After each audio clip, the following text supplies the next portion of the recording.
Bonjour à tout le monde. Aujourd'hui, on va faire un exercice de la première partie, l'ensemble des entiers naturels et ses opérations. On commence par l'exercice 1. On prend deux éléments A et B appartiennent à l'ensemble N, ou bien deux entiers naturels A et B. Donc la première question, montrer que si A plus B égale à 0, alors A égale à B égale à 0. Deuxième question, montrer que si A fois B égale à 1, alors nécessairement A égale à B égale à 1. A égale à B égale à 1. Bien, donc on commence par la première question. Soit A et B, deux entiers naturels. On a A plus B égale à 0. On va essayer de montrer quoi? Que A égale à B égale à 0. Donc, puisque A plus B égale à 0, donc quoi? Donc A égale à moins B. Bien, ou bien A et B sont deux nombres opposés. Ok, on a A appartient à quoi? Appartient à l'ensemble N, donc A est un nombre positif. Car les entiers naturels sont des nombres positifs. Et on a B appartient à l'ensemble N, donc quoi? Donc B est un nombre positif. Puisque B est un nombre positif, alors quoi? Alors moins B est un nombre négatif. Donc on a quoi? On a A égale à moins B avec A positif et moins B négatif. Donc un nombre positif égale à un nombre négatif. Donc pour que l'égalité A égale à moins B soit vraie, il faut quoi?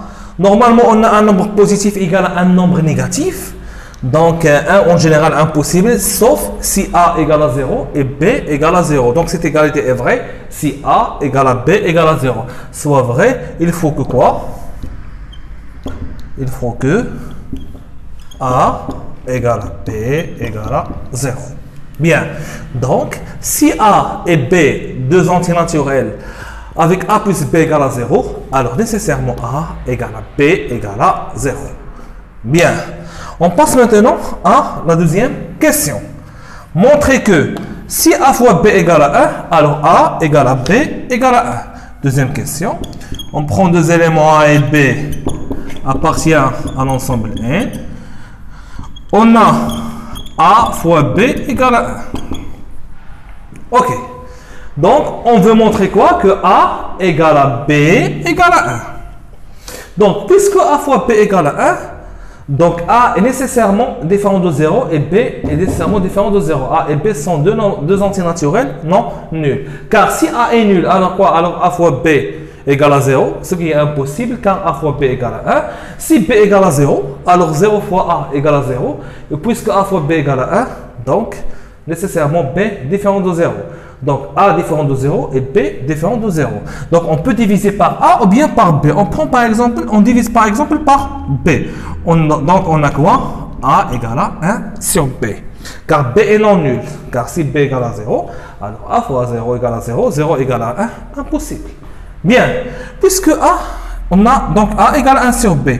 Puisque A égale à 1 sur B, et on a A appartient à l'ensemble N, donc 1 sur B appartient à l'ensemble N.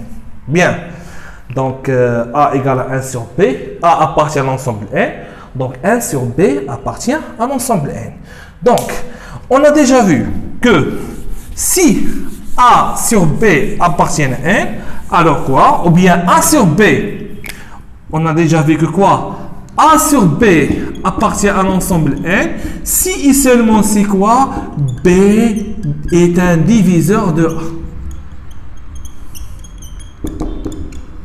Ou bien B divise A. A sur B appartient à l'ensemble N, si et seulement si quoi? B est un diviseur de A. Donc, puisque, ou bien, on a 1 sur B appartient à l'ensemble N, donc B est un diviseur de 1. Donc, B est un diviseur de 1. Ou bien B divise 1. Bien. Donc, les diviseurs de 1 sont quoi? Donc, 1 admet un unique diviseur, c'est 1. Donc, les diviseurs de 1, on a seulement 1. Donc, B égale tout simplement égale à 1. Bien. Et puisque AB égale à 1, on remplace, on a A égale à 1 sur B, et on remplace B par sa valeur 1, et on aura quoi? 1 sur 1 égale à 1. Donc, A égale à B égale à 1. Bien. On répète. On a A et B deux entiers naturels. A fois B égale 1. Donc nécessairement A et B sont deux entiers naturels non nuls. Car si A égale à 0, alors 0 fois B égale à 0. Donc impossible car A fois B égale à 1. Si B égale à 0, 0 fois A égale à 0 et 0 égale à 1, impossible. Donc nécessairement A et B sont deux entiers naturels non nuls. Donc on peut diviser par B ou bien par A. On divise par B. On aura quoi? Puisque A fois B égale à 1. Alors A égale à 1 sur B. On a A appartient à l'ensemble N, donc 1 sur B appartient à l'ensemble N. Car 1 sur B égale à A. Et on sait déjà que A sur B appartient à N si et seulement si quoi? B est un diviseur de A. Autrement dit, B divise A. Donc 1 sur B appartient à N, donc B est un diviseur de 1. Et puisque le diviseur de 1, on a un seul diviseur, c'est 1, donc B égale à 1. Bien, puisque B égale à 1, on remplace B par sa valeur 1. A égale à 1 sur B, donc égale à 1 sur 1 égale à 1. Donc on a quoi? A égale à B égale à 1. Ok, bien. On vient de terminer l'exercice. J'espère que vous avez bien compris et merci pour votre attention.